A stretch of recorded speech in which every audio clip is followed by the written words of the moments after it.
Bonjour à toutes et à tous et bienvenue dans un nouvel épisode d'Histoire d'Astro. Aujourd'hui, c'est un épisode rencontre et je suis avec Anaïs. Salut Anaïs. Salut Lo.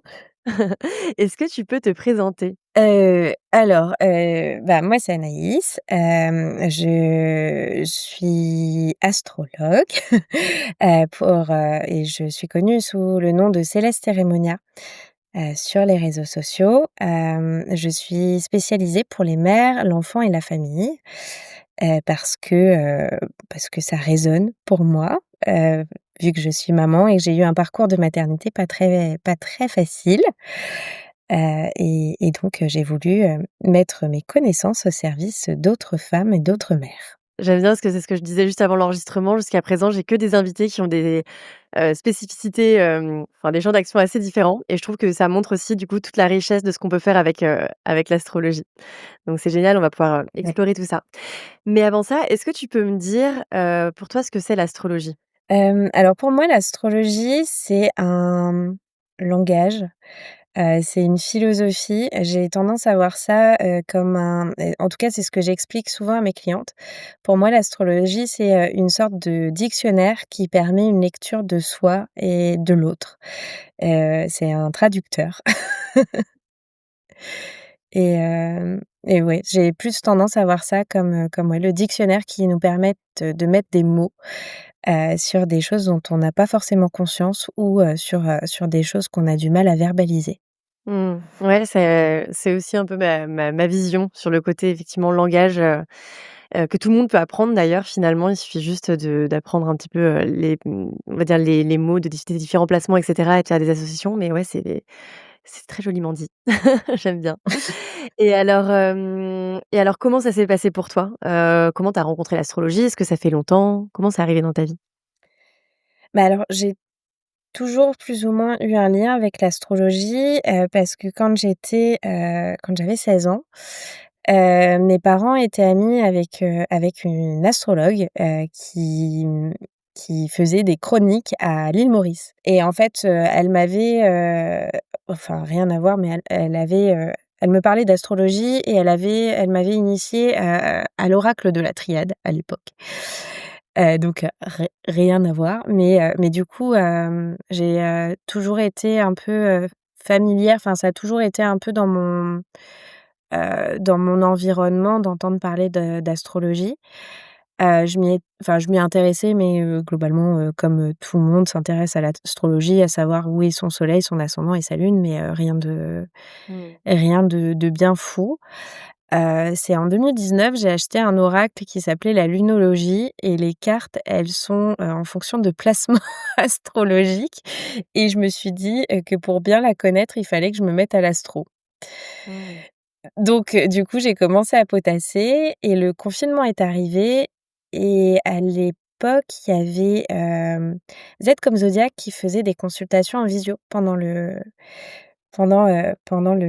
confinement et je m'étais dit: «Bon, bah, allez, on va le faire», donc j'avais fait et j'avais été bluffée parce que j'ai fait des études de psycho, à quel point, en fait, la psycho et l'astro, pouvaient se recouper.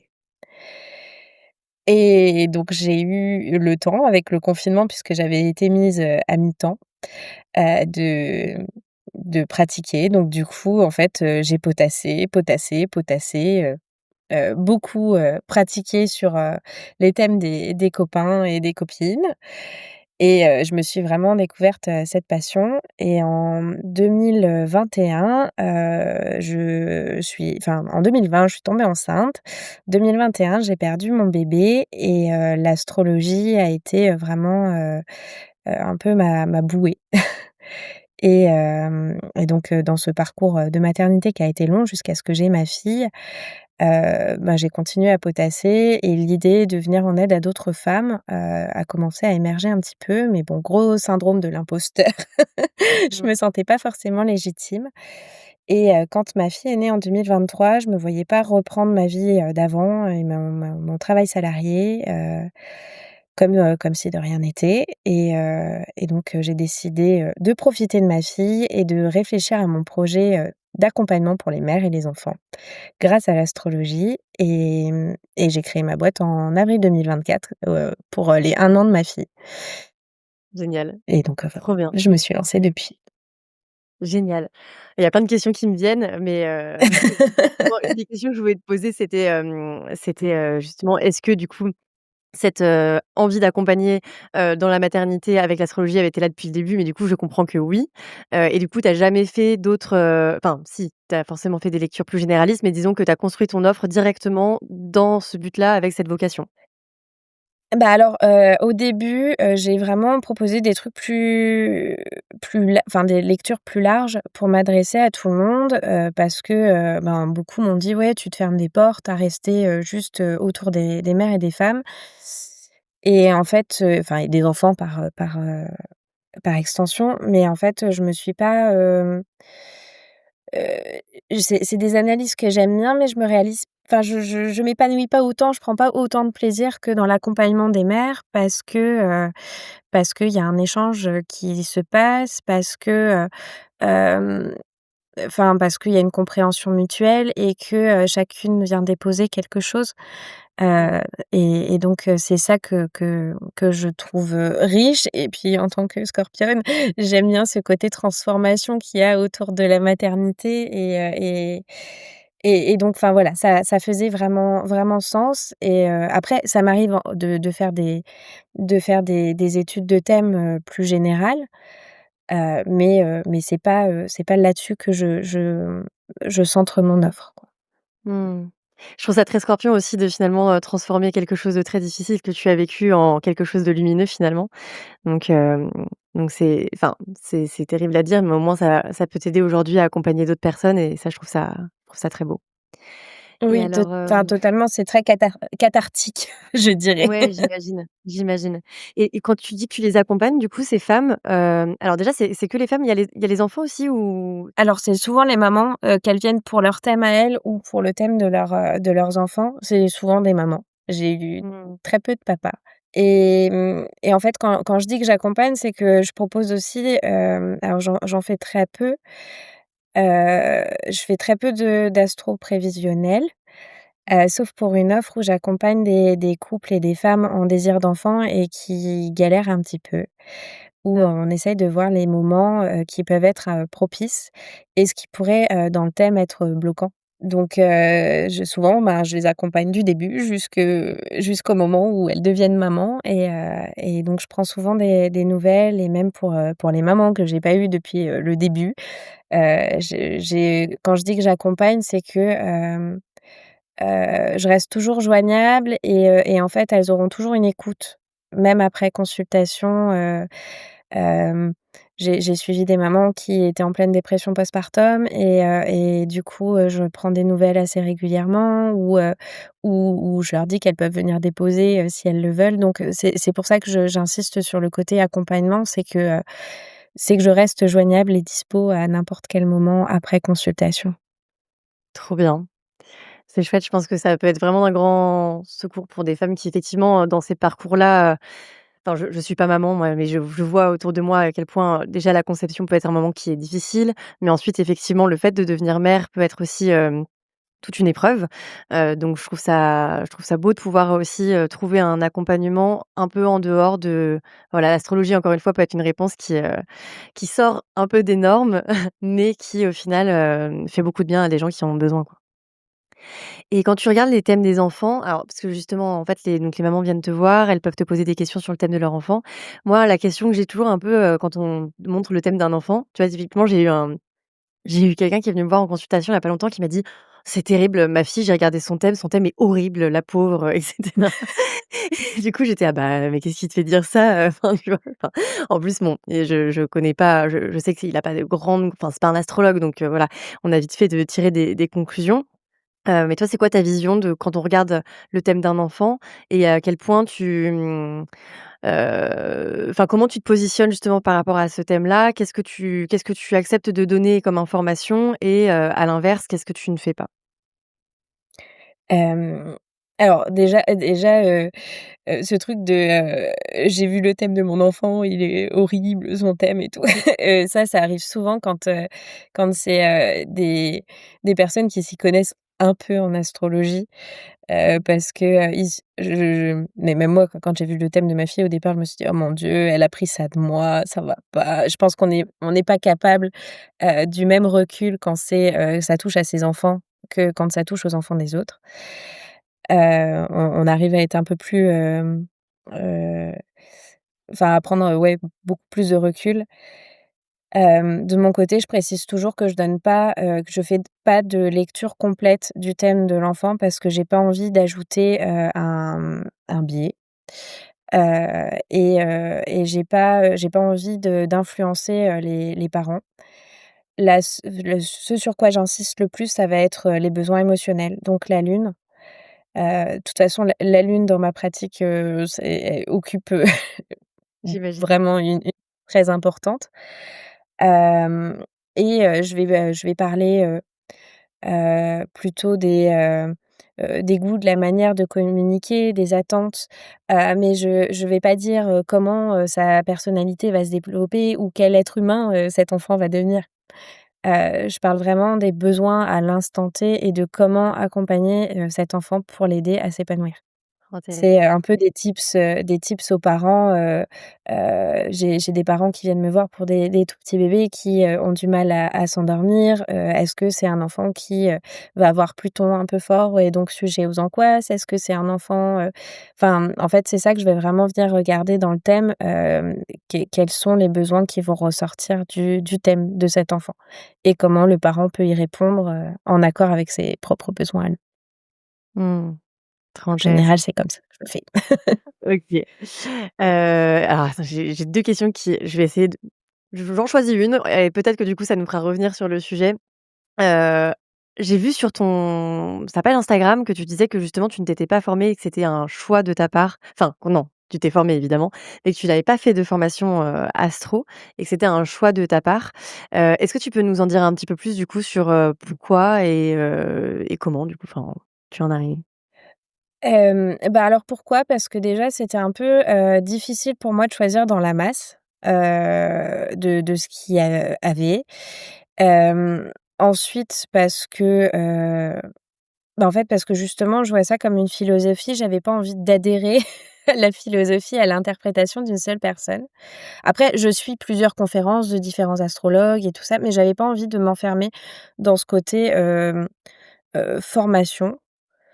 Il y a vraiment plusieurs raisons.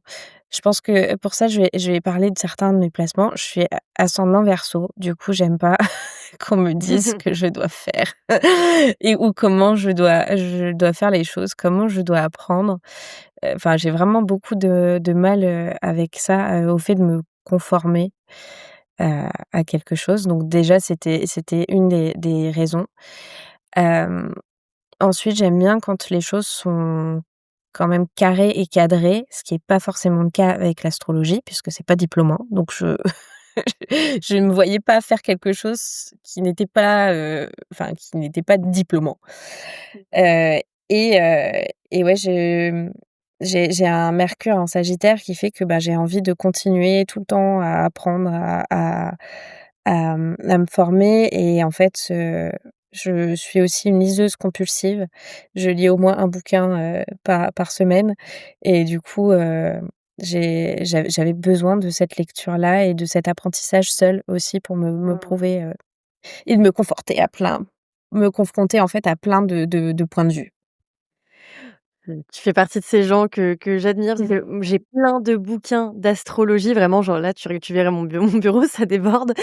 J'en ai plein et j'arrive pas à les lire, enfin, je pas aussi vite que j'aimerais, en fait et j'ai cette frustration, du coup, de voir tous ces bouquins avec le savoir qu'il y a dedans et en même temps, bah, c'est des lectures qui sont parfois complexes, quand on est fatigué, c'est ça peut être difficile donc voilà, c'est une sache que c'est une chance que tu as de réussir à t'offrir cet espace-là Alors ça d'apprentissage. revient maintenant, que ma fille est un peu plus grande, mais franchement sur ces 2 premières années, ça a été un peu plus compliqué de lire, surtout quand tu veux bouquiner en anglais. Mais Ouais. mais mais bon, ça revient et j'ai la enfin je suis contente de pouvoir le faire comme ça et je pense que si enfin déjà, j'ai pas un budget extensible et je pense que si je voulais confronter autant de points de vue, il faudrait que je suive un nombre incalculable de formations d'astro et c'est Mmh. pas envisageable en tout cas. Ouais, bien sûr. Et alors est-ce que j'imagine que tu as lu plein de livres, sur l'astrologie de manière générale, mais après peut-être plus spécifiquement aussi sur la maternité, enfin l'astrologie, en lien avec, la maternité. Est-ce que tu as des références que tu pourrais, conseiller par exemple à des gens qui sont intéressés par ce sujet spécifique? Alors l'astrologie en lien avec la maternité, on manque cruellement de littérature sur le Sur sujet. le sujet? Mmh. Hem, on a beaucoup, alors il y a, Martine Barbeau qui a pas mal écrit sur le sujet. Je trouve que c'est encore un peu limité. Hem, je pense qu'en fait, j'ai commencé à développer, mes lectures autour de la maternité par, l'expérience et en fait, la répétition de thèmes que je devais faire. Mais on manque cruellement de littérature sur le sujet. Mmh.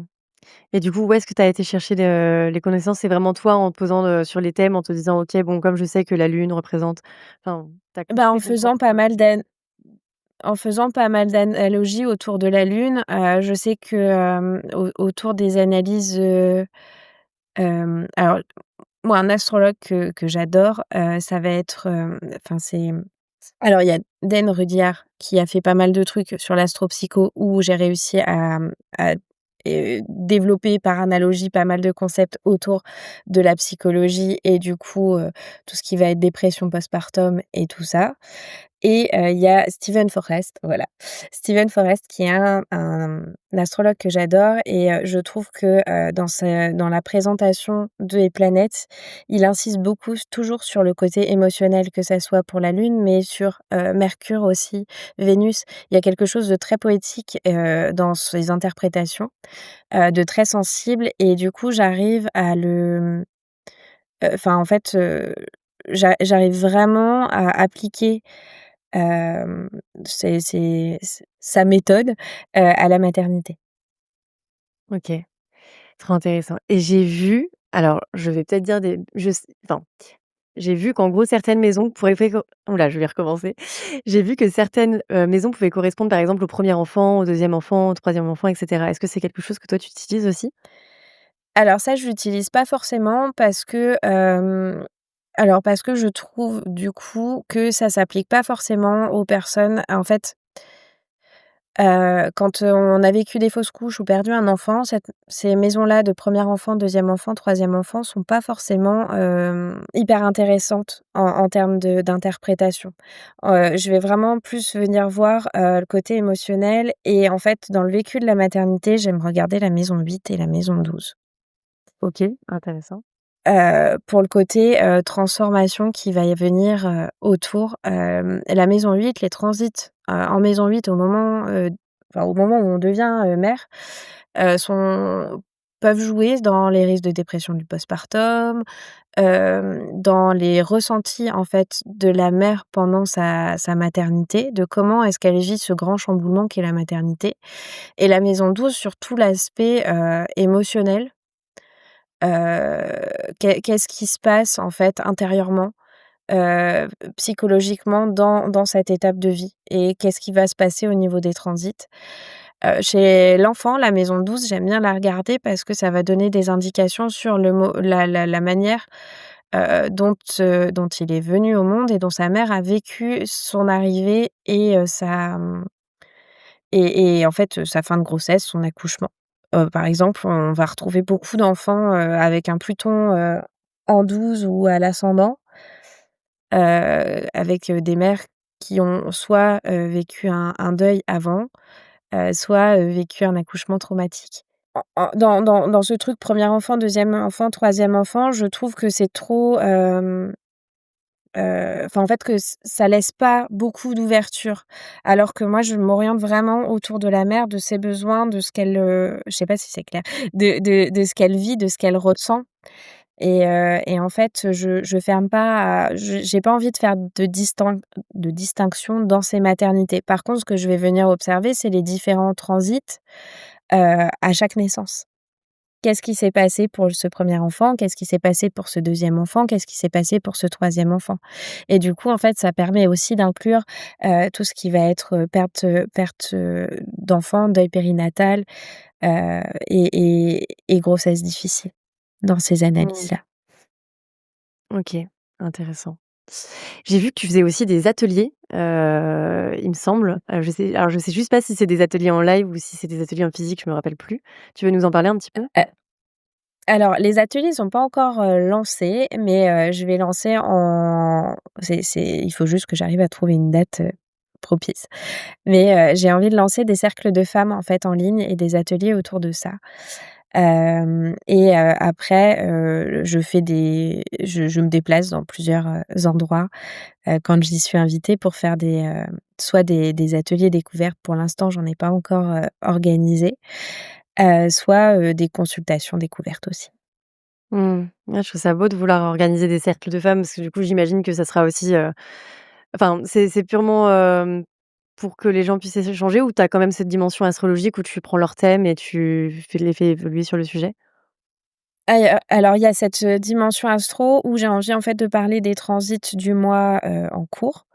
Du mois qui se termine pour savoir comment, ça a pu, être ressenti et du coup, pouvoir ouvrir la parole sur qu'est-ce que chacune sur ces sujets-là a pu ressentir et que chacune, vienne déposer ce qu'elle le veut et puis aussi en lien avec, le signe du mois, ben, qu'est-ce qui, pour la saison de la Balance, ben, qu'est-ce qui a été, ben, en lien avec cette saison que tu as envie de venir déposer et qu'est-ce que tu as fait? Qu'est-ce que, ces énergies t'ont apporté aujourd'hui? Et heu et ouais, en fait, ouvrir la discussion en lançant sur, l'astrologie. Trop bien. Ça me fait penser à ton, Instagram aussi du coup parce qu'il y a mot cérémonia dedans. Est-ce que c'est parce que tu as pour vocation d'en organiser? Enfin, d'où ça vient d'ailleurs, ce ce nom? Bah, alors ça vient de 2 choses. Alors la 1re, c'est qu'en fait, je t'ai dit quand j'ai voulu, lancer Céleste Cérémonia, ben, de toute façon la page Instagram, je l'ai créée, enfin quelques jours après ma 2e ma 1re fausse couche, pardon. Donc en 2021, en décembre 2021 et en fait, pour m'occuper, je faisais des bougies. Donc je m'étais dit, «Je vais, faire des bougies autour de l'astro parce que je me sens pas légitime à faire des consultations d'astro» et donc il y avait tout ce cérémonial d'allumer les bougies et tout ça. Heu, c'est comme ça que le cérémonia est venu en tête. Mais la vraie raison, c'est que, mon pour quand on a perdu notre fils, on n'a pas fait d'obsèques, mais on lui a dit au revoir avec des lanternes qu'on a lancées, du coup dans le ciel depuis notre jardin et en fait, il y avait ce cérémonial, céleste et en fait, ce céleste cérémonial, c'est un peu mon hommage à mon fils. OK. C'est c'est très beau en tout cas comme, enfin, c'est un bel hommage. J'ai plein de placements en eau donc parfois genre quand je reçois ce genre d'informations, ça me touche, voilà, c'est beaucoup d'empathie mais voilà. Hem, qu'est-ce que enfin, si je reprends un petit peu, je pense que tu as déjà expliqué un petit peu tout ton parcours et cetera, mais dans l'astrologie, ça a été quoi ta plus grosse prise de conscience? Qu'est-ce qui a vraiment créé à un moment donné le déclic? C'est, du coup, je t'ai dit, on a du mal des fois pour soi à prendre, le recul et et en fait en 2022 bah, j'essayais désespérément d'avoir un enfant qui reste, enfin un bébé qui reste, et qui soit en sécurité, j'avais consulté, les filles d'Astro Bistro, pour, ben, une de leurs prestations, autour de la maternité et des essais bébés et hem et en fait, elles m'ont fait réaliser, tout ce qui s'était, passé, même si en fait je je savais que, les 30 ans, le retour de Saturne, c'était un truc qui pouvait être bien, bien balèze. Mais j'ai réalisé à quel point il avait été, sacrément balèze de mon Mmh. côté et à quel point il y avait pas mal de transformations qui s'étaient, qui s'étaient enclenchées, et il y avait un truc vraiment très littéral, où qu'elle m'avait dit. Alors, quand j'ai reçu leur analyse, j'étais enceinte de ma fille. Donc, en fait, les dates qu'elle m'avait données, je les ai pas vraiment utilisées parce que ma Ouais. fille était là et elle s'est vraiment, mais en fait, elle m'avait dit quelque chose sur ma 30e année en disant que, il fallait une rupture avec ma mère et et en fait, c'est quelque chose qui a été très littéral. C'est que, le lendemain de mes 30 ans, j'ai mis ma mère à la porte de chez moi et je ne lui ai plus parlé depuis Waouh. et là, je me suis dit: «Waouh, c'est vraiment, vraiment littéral». Enfin, il y a des fois où l'astrologie, c'est pas, juste une interprétation, c'est juste le truc de voilà, c'est dit comme ça dans sa vérité la plus brute et ça se passe comme ça Parce que du coup, et en c'était fait, je me quelque suis chose que tu avais lu, pardon, je t'ai coupé, mais ap c'est quelque chose après que tu as lu a posteriori, ouais. ouais, a posteriori, ouais. Incroyable. Parce que, ben, j'avais 30 et enfin ma trentaine était passée donc ouais, en fait, c'était déjà, a posteriori et je me suis dit: «Waouh, effectivement!» C'est C'est fou. on peut pas faire plus littéral que ça et là, je me suis dit: «Ouais, il y a quelque chose à faire, il y a la possibilité, en fait, d'apporter ces clés de compréhension sur soi, sur les événements grâce à ça» et là, je me suis dit: «Ouais, si ça marche pour moi, ça peut marcher pour d'autres femmes, en fait et d'autres mères». Moi, la question qui me vient, et que je me pose aussi beaucoup dans ma pratique, c'est qu'effectivement, parfois, quand on regarde les transits ou, quand on voit certains placements dans un thème, il y a le côté un peu enfin, voilà, il y a un peu un côté déterminisme, qui parfois peut être extrêmement délicat, difficile à expliquer à l'autre personne. Alors, c'est pas le côté déterministe, hein, dont je veux parler, mais Oui, oui. enfin, que je veux expliquer parce que c'est pas forcément, ça le point. Le point, c'est plus, comment on fait parfois, quand, on s'adresse à des femmes qui vivent des choses difficiles et même toi tu l'as vécu en se disant: «Ah, il y a une explication céleste à ça» et comment en fait on accepte d'être résilient par rapport à une information où on a l'impression qu'en fait quelque part c'était écrit quoi? Quel est le Ben, sens finalement?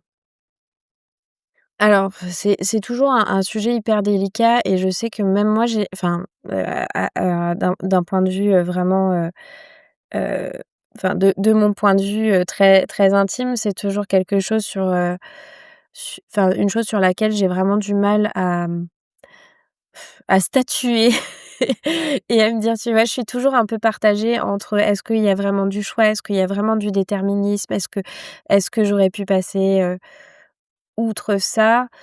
Hem, je pense que, il faut savoir par moment lâcher prise sur les événements et se dire que ça a été écrit ou non, bah, c'était comme ça, on peut pas revenir dessus. On n'a pas d'emprise sur ce qui s'est passé. Heu, bah, j'aurais préféré ne pas avoir à le vivre, mais en même temps, si je l'avais vécu, est-ce que ma vie serait ce qu'elle est aujourd'hui? Est-ce que j'aurais ma fille? Enfin, tu vois, il y a vraiment tout Mmh. un tas de trucs où on est toujours, un peu, il y a toujours cette ambivalence de j'aurais pas voulu le vivre, mais en même temps, si je l'avais pas vécu, enfin bon. Mmh. Et je pense qu'on peut pas avoir on peut pas avoir de prise sur ces événements-là. Ce qu'on peut a posteriori, c'est dire, ben, voilà, il y avait ces transits-là, à ce moment-là. Alors ça pouvait être, la perte d'un enfant, mais ça pouvait être aussi de ton point de vue, quelque chose qui pouvait être difficile, au niveau familial ou alors, souvent, ben, quand c'est sur la maison 5 ou la maison 12 ou ben, une étape vraiment difficile, ou une transformation profonde ou une dépression parce que tu as perdu ton boulot. Enfin, en fait, on sait pas prédire. Enfin, si on peut avoir des indices, mais on peut pas dire, que, ça va être la perte d'un enfant. Il y a des femmes qui ont pas perdu d'enfant, mais qui vont avoir, des placements similaires, parce qu'elles vont galérer pendant longtemps. On dit souvent que, par exemple, un transit de Mars en maison 5, ça va être, un accouchement enfin, au moment de l'accouchement, un accouchement hyper difficile, hyper traumatique. Enfin, souvent, on a tendance à dire ça. Des fois, c'est juste parce que ça a été un accouchement médicalisé, parce que, il y a eu un déclenchement, parce que enfin, en fait, heu en fait, on peut très bien dramatiser des transits et qui vont pas être aussi dramatiques que ça, donc je pense qu'il faut avoir le recul et l'analyse des événements avant. C'est pour ça que je prends toujours des pincettes avec, ce qui va être prévisionnel. Ouais, c'est, Je préfère, venir en fait, voir après coup ce qui aurait pu se passer, ce qui aurait pu l'expliquer et du coup, dans les accompagnements, bah, pour les couples qui en désir d'enfant que je propose, c'est, quand ils ont déjà, vécu, des arrêts de grossesse ou, des deuils, venir voir quels étaient les transits et peut-être quelle planète pourrait venir aider, heu, dans tout ça, en fait, pour débloquer la situation. mmh. C'est sûr que dans tous les cas aussi, je trouve que le prévisionnel est surtout dans ce genre d'accompagnement sur des sujets qui sont quand même très vulnérables. Même toi, ça peut te mettre dans une posture difficile parce que tu pourrais te retrouver avec, des gens qui, en gros, te demandent: «OK, donc quand est-ce que ça va arriver?» Puis en fait, si ça arrive pas, te le reprocher finalement. Donc Bah, c'est c'est pour ça que je le dis protège un peu souvent. de ça? Bah, j'ai déjà eu, des consultations où, c'était, ben: «Pourquoi j'ai perdu mon enfant?» Bah, en fait, je peux pas te dire Ouais. pourquoi. Enfin, en fait, c'est comme ça, je j'ai pas de réponse, j'aimerais en avoir, mais pourquoi, on se déjà, on va on se pose des questions qui sont en lien avec, des la religion des fois, avec, enfin les croyances. Je peux pas te dire pourquoi. Par contre, on peut regarder quelles étaient les planètes qui pouvaient bloquer et en fait, si à un moment, il y a quelque chose qui va venir faciliter et ouvrir peut-être la voie. J'ai eu des femmes en PMA qui, désespéraient d'avoir des enfants et où je leur ai dit: «Bah, peut-être enfin, là, dans les transits, il y a une possibilité de déblocage, mais ça peut être une grossesse, pas enfin qui naturelle, ça peut être une adoption, ça peut être, un deuil, conscient et consenti de cette maternité pour la vivre autrement. Enfin, en fait, il y a tellement de choses qui peuvent se passer qu'on peut pas se enfin, en fait, on dans tous les cas, on peut pas prédire ce qui va se passer. Enfin, en tout cas, moi, je pars de ce principe-là, on peut pas prédire ce qui va se passer et en fait, bloquer la personne, en fait, dans des choix qu'elle pourrait avoir. Ouais. Je sais pas si c'est clair, mais j'ai envie de laisser, en tout cas, une interprétation ouverte. Ouais. Non, non, mais je pense que c'est la bonne manière, en tout cas moi, de mon point de vue, hein, évidemment, je critique pas les astrologues qui se font du prévisionnel et qui le font de manière beaucoup plus, précise. Mais c'est vrai que moi, je trouve qu'il faut toujours rester très, comment dire? Déjà faire preuve d'humilité. Effectivement, on n'a pas le savoir, qui est infusé, enfin voilà, il y a plein de choses qui sont complètement, décorrélées de ce que nous, on peut interpréter. Donc et puis, c'est toujours des potentiels et comme tu dis, bah, en fait, il y a plein de potentiels qui peuvent être, très différents. Quand on sait que dans un thème astral, chaque placement est un peu multidimensionnel, c'est sûr que ça laisse à penser que dans tous les cas, ch les transits, c'est pareil, ça peut amener des choses vraiment très diverses et variées, quoi. Il y a des gens pour qui un transit de Pluton va déclencher une grossesse, il y a des gens pour qui ça va déclencher un deuil. Enfin, heu Mmh. et en fait, cette notion enfin, tu vois, pour Pluton, cette notion de transformation et de bouleversement, de ce côté bulldozer, ben, ça sera pas, vécu de la même façon, d'une personne à une autre et pourtant sur maison équivalente, hein. Mais, ça dépend des planètes qui vont être, impactées et en fait, enfin, m moi, en plus, c'est pas ce qui me plaît le plus, les transits. Ouais. Tu vois? De faire de la du prévisionnel, c'est vraiment, moi, toute la dimension, psychologique derrière pour prendre conscience de ses propres ressources. Hem je propose cette prestation-là parce qu'elle fait sens pour moi et que j'ai envie d'accompagner des couples et des mères, mais je dis toujours que ça ne remplace pas, un suivi médical, que ça ne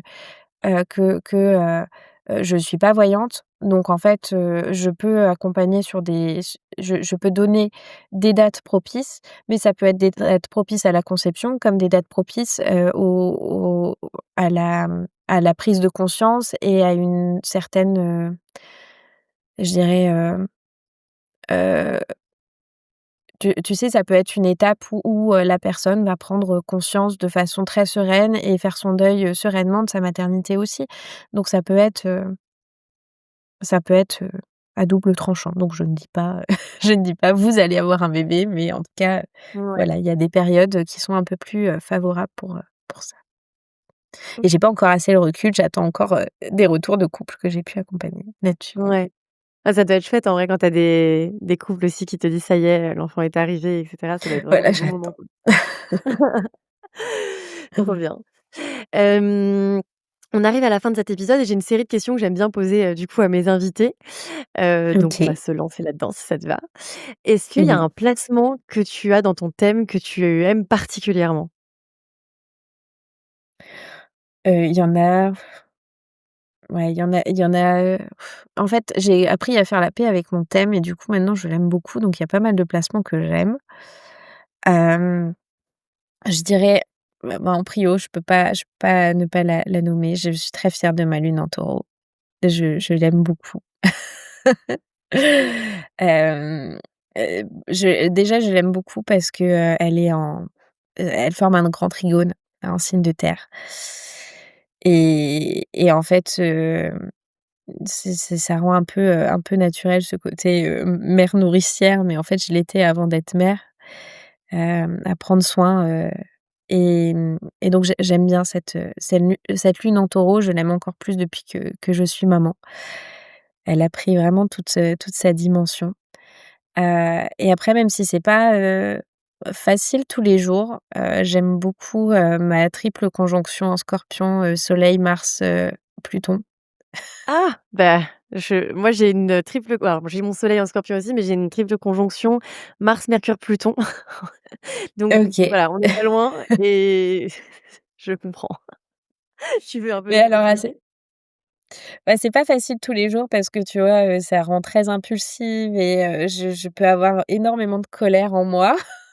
Mmh. Genre, hier encore, une voiture s'est pris un coup de dock parce parce que il a avancé alors que je rentrais ma fille dans la voiture et que du coup il m'a fermé la ma portière sur la figure, enfin bon du coup, je peux être très impulsive, Mmh. très intense dans mes émotions, mais en même temps je trouve que ça donne, c'est une conjonction qui me donne beaucoup de résilience. Heu, je pense une émotivité aussi à fleur de peau par moment et hem et ouais, ce truc avec, Mars-Pluton j'ai pas de mal à tout détruire ou à me séparer de gens qui ou de relations qui sont toxiques ou néfastes. J'ai pas peur, en fait, j'ai pas peur d'être seule, j'ai pas peur de démarrer de zéro. De toute façon, dans ma vie, j'ai beaucoup déménagé, j'ai eu des nouveaux départs. Enfin, en fait, j'ai pas peur de tout brûler pour, tout reconstruire sur des bases beaucoup plus stables. Alors ça donne un petit côté instable par moment, mais ouais, je suis fière de cette force-là et heu et je suis très fière d'être plutonienne et je suis fière que ma fille le soit. Ah oui, c'est vrai que il y a des choses qui se enfin, je précise pour les personnes qui nous écoutent, mais il y Oui. a des choses qui se transmettent en fait, dans les lignées familiales et donc retrouver L'ADN c'est astrologique est assez puissant, et ouais, non, elle a récupéré Pluton, donc même si elle a pas, de placement en Scorpion, elle a un joli Pluton, bien marqué. très bien. Donc C'est vrai que c'est des placements, qui peuvent faire peur. Alors je sais pas si moi c'est pareil, j'en suis très fière de ces placements-là et je sais pas si c'est parce que justement je suis plutonienne, donc en fait je vois plus le côté, force que le côté, destruction. Mais généralement, les gens, quand ils voient ce genre d'énergie, ils disent: «Ouh là, ça doit être compliqué et cetera, ça doit être terrible» et ben, je trouve que les gens qui sont beaucoup marqués par, Pluton, effectivement, traversent des chemins de vie qui sont pas évidentes, c'est clair. Mais en même temps, je pense qu'il y a plein d'autres personnes qui traversent des choses très difficiles. La seule différence, c'est que nous, on réussit, en fait, avec la résilience dont tu parlais, à en faire une force, finalement. Donc, Bah, bah, quelque part, il je y a un trouve que côté c'est même assez presque, transcender en fait la douleur pour la changer vers quelque chose en fait, c'est quand on parle de Pluton en disant l'alchimiste, vraiment pour moi c'est ça. C'est transformer quelque chose pour en faire autre chose et en fait renaître par rapport à ça. Enfin vraiment, hem, enfin je pensais pas, tu vois? Enfin quand j'étais petite, les gens parlaient tout le temps, du scorpion: «Oh, tu scorpion, oh là là», ou disaient à ma mère: «Oh, ta fille est scorpion, ah c'est horrible, ça va être une chaudasse», ou tu vois? Des trucs horribles qu'on pouvait, heu, enfin en fait qu'on pouvait projeter sur une enfant déjà, horrible, mais en fonction de son signe astro et c'était j'ai enfin ça m'a vraiment, du coup, je suis une fervente défenseur, des plutoniens, mais comme des gémeaux et comme des capricornes, enfin, en fait, voilà, c'est peut-être mon côté Verseau, j'aime pas qu'on colle des étiquettes. Mais mais, heu, mais ouais, en fait, dans Pluton, c'est une planète que j'aime et que je défendrai et que je trouve pardon, et que je trouve que ouais, il y a ouais, cette alchimie, ce côté alchimiste, colle bien et j'en suis très fière, voilà. Vive les plutoniens. Je suis bien d'accord.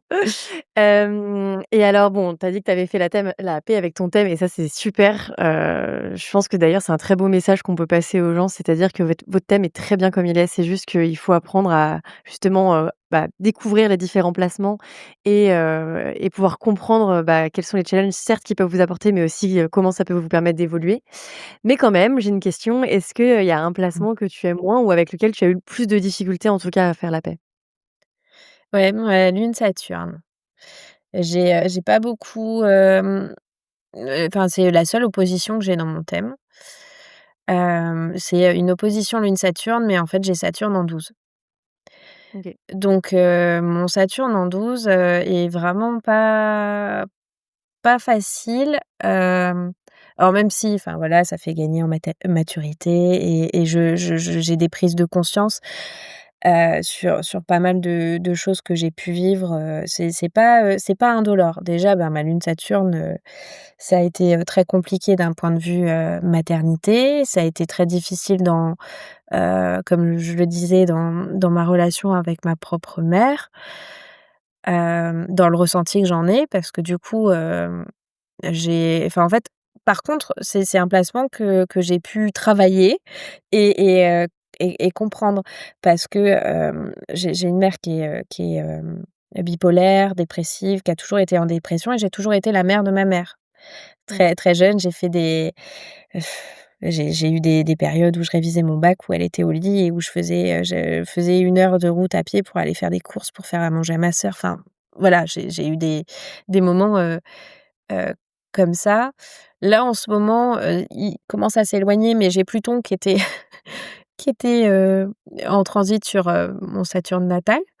Donc, pareil, pas mal de prise de conscience, sur des secrets de famille, Mmh.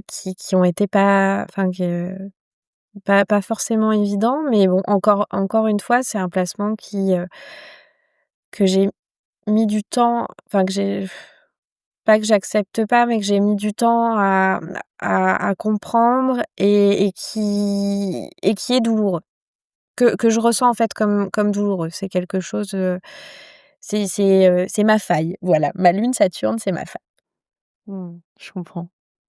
Et alors, parmi tous les thèmes que tu as pu voir, est-ce qu'il y a des placements où parfois quand tu les vois, tu te dis: «Oh là là, ça a l'air super d'avoir ça dans son thème» et donc un placement que tu aimerais avoir, expérimenter en tout cas? Je suis très fan. Alors, c'est pas forcément dans les thèmes, mais je remarque que je suis très sensible à, Vénus en Scorpion. Ah ouais. Tu pas J'adore, la première à me dire ça. j'adore Vénus en Scorpion. Mais alors Hem, Déjà quand je croise des personnes qui ont Vénus en Scorpion, bah, du coup, moi ça me parle forcément parce que ça vient impacter, des points, dans mon thème vu que, j'ai enfin ma triple conjonction en Scorpion, mais j'ai surtout, Vénus qui est en Balance, en maison 7, mais qui est maître de ma maison 8. Donc du coup, j'ai quand même un petit peu, une Vénus un petit Ouais, peu, plutonienne, et c'est scorpionne. vrai.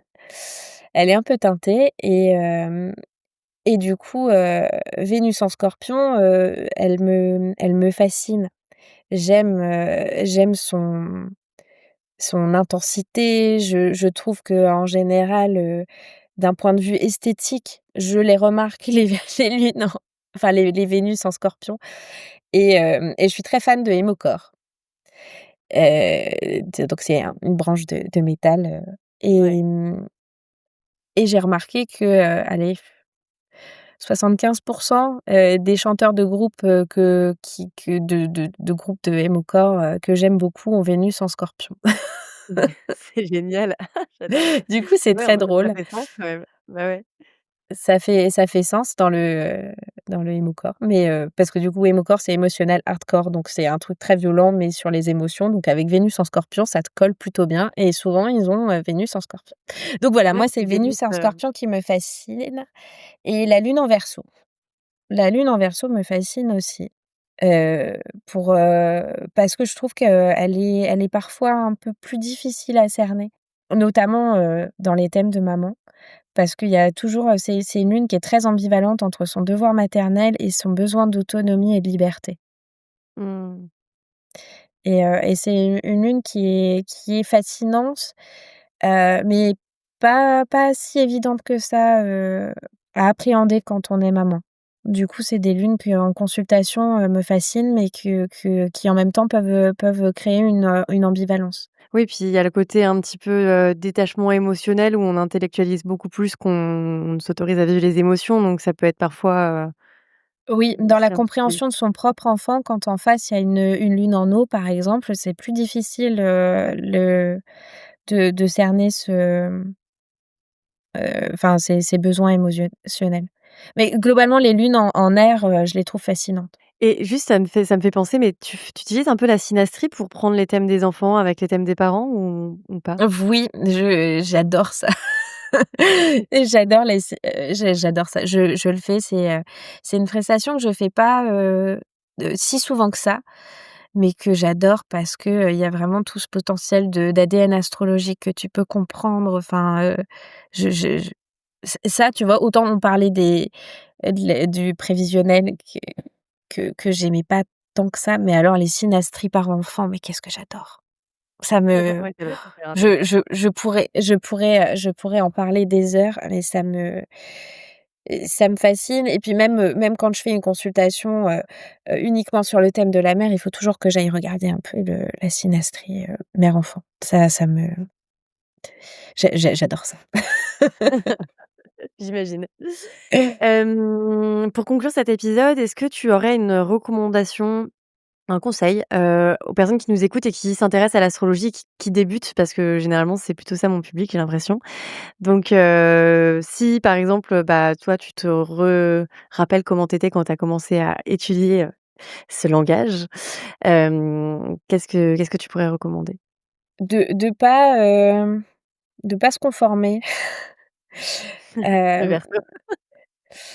Bah, vraiment en fait, de pas se conformer en fait, je pense que, il y a les bases, qui sont hyper importantes à connaître et qu'on peut pas partir dans l'astrologie sans avoir les bonnes bases. Mais en fait, c'est, de faire confiance à sa propre sensibilité. Je pense que ce qui distingue, tous les astrologues et qui fait la richesse en fait, je pense que tous les astrologues, il y a pas de concurrence à avoir en fait. On va tous et toutes avoir des lectures différentes, des thèmes parce que ça va résonner avec notre propre sensibilité et en fait, c'est d'accepter sa propre sensibilité, ce qui va résonner avec son vécu. Ça encore, ça va être Scorpion, mais ce qui va résonner avec son vécu et de pouvoir, apporter, ouais, de sa sensibilité, de sa personnalité dans ses analyses. Donc c'est pour ça, ne pas se conformer, rester soi et se servir de son propre vécu pour analyser un thème. Ça me paraît être un très, très bon conseil. Ben, merci beaucoup Anaïs. Du coup, les gens peuvent Bah, te retrouver sur ton merci. compte Instagram. Les ateliers que tu fais, du coup, ça sera en présentiel, là où tu habites, c'est ça? Alors, il y en a certains en présentiel, mais les cercles de femmes seront en ligne. OK, d'accord. Parce que si c'est en présentiel, du coup, tu es dans quel coin de la France? Alors si c'est alors en présentiel, je suis dans le nord de la France, je suis entre Lille et Béthune. OK. On a peut-être des gens qui écoutent de Voi là-bas, on sait pas. voilà. Mais OK. sinon, je fais toutes mes consultations sont en visio et voilà. Bah, encore merci beaucoup, pour ta présence dans cet épisode et puis, à tous ceux qui nous écoutent, merci de nous avoir écoutés jusque-là. Si vous avez des questions, n'hésitez pas à nous contacter, respectivement. Ce sera avec grand plaisir qu'on vous répondra. Bah, merci beaucoup pour ton invitation. Salut. Avec plaisir. Salut!